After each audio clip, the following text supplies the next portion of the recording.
Welcome back to the Dusty Ranch. I saw this question a little earlier today and I wanted to go ahead and address it quickly.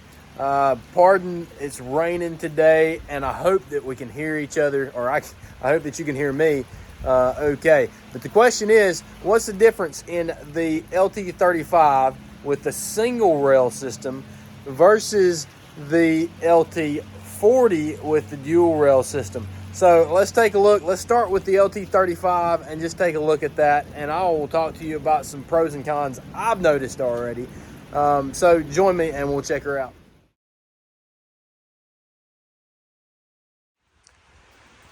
All right, so let's just start from the bottom on this single rail system on the 35. You've got your battery box and you've got your forward and reverse motor.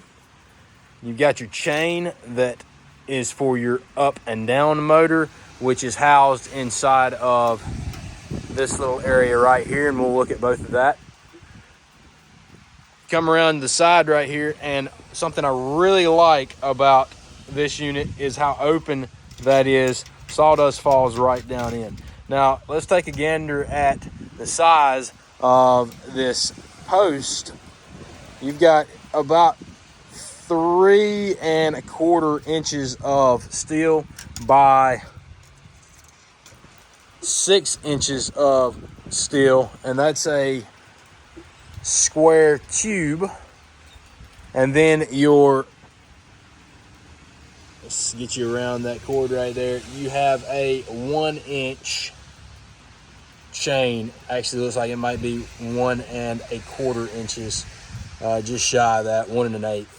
So you got 1 1/8 inch chain, 6 by 3 column, and then you've got your motor, your electric motor that does the up and down on this head. Now I'll point out this also, you've got this set screws here, here, here. You've got 2 more that ride this track right behind the saw head there. And then you've got 2 rollers. Let me go around the edge right here. You've got 2 rollers on a bracket that go up and down. This makes a really smooth operation. I've never had anything catch, bind, be jumpy about this thing. I've got about 800 hours on this machine, and it's always been a very smooth up and down operation, which I cannot say about the LT40, and we'll talk about that here in just a moment as well.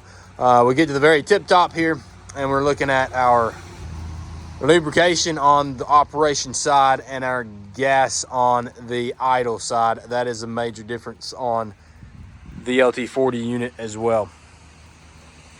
Your operation controls are a little closer on this unit than they are on the 40. That's just something to note. Not really a big advantage or disadvantage. May or may not have already said this, but I'll go back to it because it is one of the keystones to me.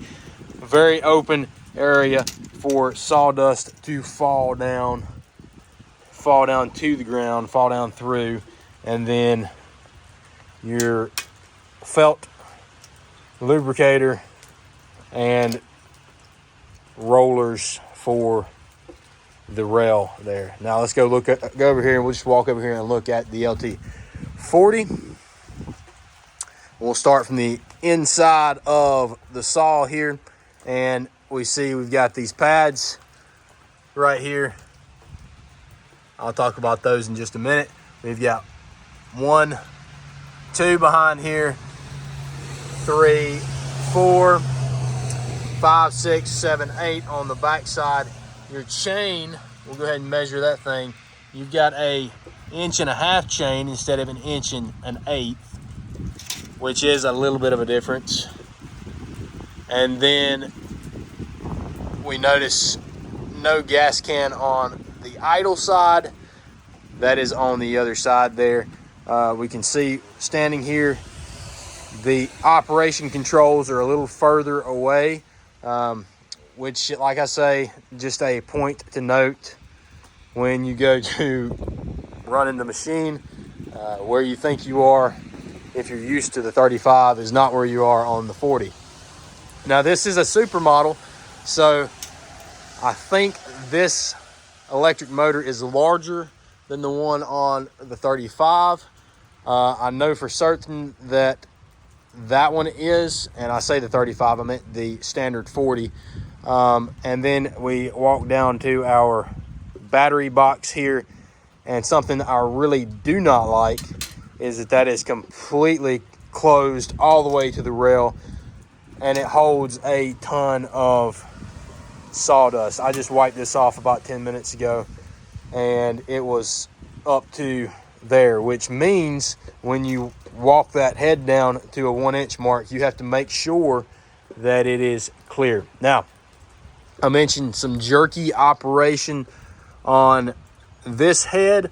If you do not keep it very well lubricated, these pads want to start sticking, and because it is touching in so many points, it gets just a little bit jerky. It's not terrible, but it's a sizable, noticeable difference between this unit and that Lt35. You have your lubrication system and then your gas both on this side. Overall, the mass on this thing is somewhere in the neighborhood of 28 inches wide, whereas the entire mast system on that system right there, this guy right here, from the front of the head to the back side of the head, is all you're really looking at, about 18 inches. So there is your differences. As far as heavy duty, I did not measure the rails on this thing, but they are, you can see here, you have 3x3 square tubes on this rail. So as far as the amount of steel, you're really about the same. It's just split between front and back of your head versus the center of, or the back of your head on that unit. Thanks for joining us for this episode of the Dusty Ranch. I hope that I answered some questions, and I hope you gained some value from watching this video. If you did, please smash that like button and consider subscribing. Also, you can tap that notification bell so that you're always aware of when I put out new content. As always, hug your mamas, kiss your babies, and until we see you next time, keep it dusty. Something I did fail to mention on the video, and we'll go back and look at that, is the underside of the mast, where it touches the bottom rail. So let's look right here at this. Is